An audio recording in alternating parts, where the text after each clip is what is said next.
Tidaklah kami utus kamu wahai Muhammad kecuali untuk menjadi rahmat kepada sekalian alam. Mana saja Muhammad ada, rahmat akan ada. Mana saja orang yang didik oleh Muhammad SAW wujud berada di muka bumi, rahmat mengelilinginya. Bumi yang gersang menjadi subur, masyarakat yang sedikit menjadi lebih besar, ekonomi yang sedikit menjadi banyak, keuntungan yang sedikit menjadi besar. Kerana rahmat yang dibawa oleh Rasulullah SAW adalah didikan kerohanian. Dalam konteks yang sedikit, makanan pun konsep rahmat ini ada, konsep keberkatan ini ada, iaitu Rasulullah sentiasa berpesan kepada kita, makanan yang cukup untuk seorang, cukup untuk 2 orang, makanan yang cukup untuk 2 orang, cukup untuk 4 orang. Itu bercakap tentang makanan. Seorang orang yang bertakwa, seorang pemimpin yang bertakwa, bersikap berkebajikan. Apa yang cukup untuk dia, kalau diagihkan, dikongsi, dibahagikan sama dengan ikhlas, Allah akan curahkan keberkatan yang dapat daripada limpahan nikmat yang sikit itu menjadi kenyang, menjadi cukup. Itu bercakap tentang makanan kecil, tentang di peringkat peribadi. Kalau orang yang bertakwa, orang yang amanah, orang yang adil ini diberikan tugas untuk memimpin ekonomi negeri, khazanah negeri, kekayaan negeri, sumber negeri dengan sifat apa yang ada naklah dikongsi, bukan dibolot, bukan dimonopoli, bukan disonglak oleh golongan tertentu, segelintir yang nakkan kaya, memikirkan rakyat, cukup untuk semua. Sebagai contoh tuan-tuan, pimpinan Tok Guru ni Abdul Aziz, satu pantulan dan cerminan kepimpinan yang menghayati sunnah Nabi Muhammad SAW.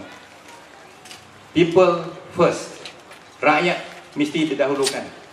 Apabila dulu tahun 90 PAS memerintah Kelantan, Mahathir kata, BN kata Kelantan PAS akan hanya bertahan 3 bulan. Lepas habis 3 bulan, sambung lagi term, kata lepas tahun bungkus. Hari ini 17 tahun, ekonomi makin meningkat, rakyat makin makmur. Berkadar dengan keadaan ekonomi dan pertumbuhan ekonomi, sebenarnya kerajaan rakyat di Kelantan itu makmur, cukup. Ya, bahkan kita janganlah mengata orang Kelantan.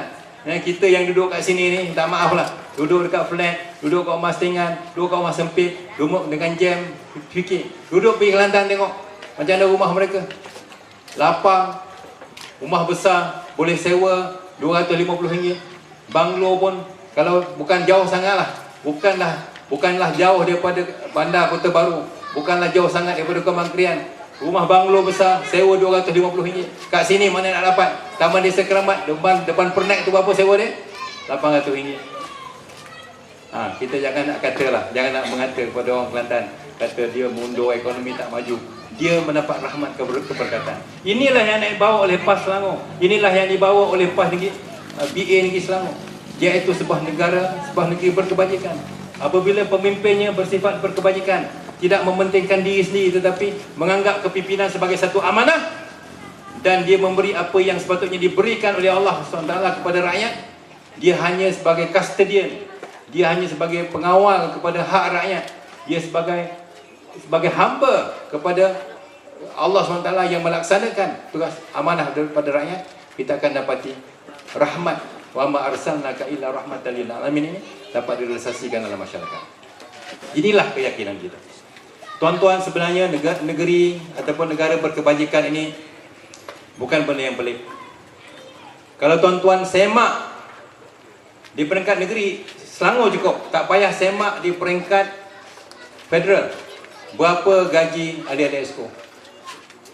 Berapa allowance dan apakah jenis-jenis allowance yang mereka terima? Allowance kenderaan, allowance petrol tanpa had, allowance rumah, allowance kemudahan tanpa had, kerajaan, tak masuk lagi allowance yang boleh ditaja oleh syarikat-syarikat korporat yang mempunyai kononnya hadiah, kononnya sebagai hadiah.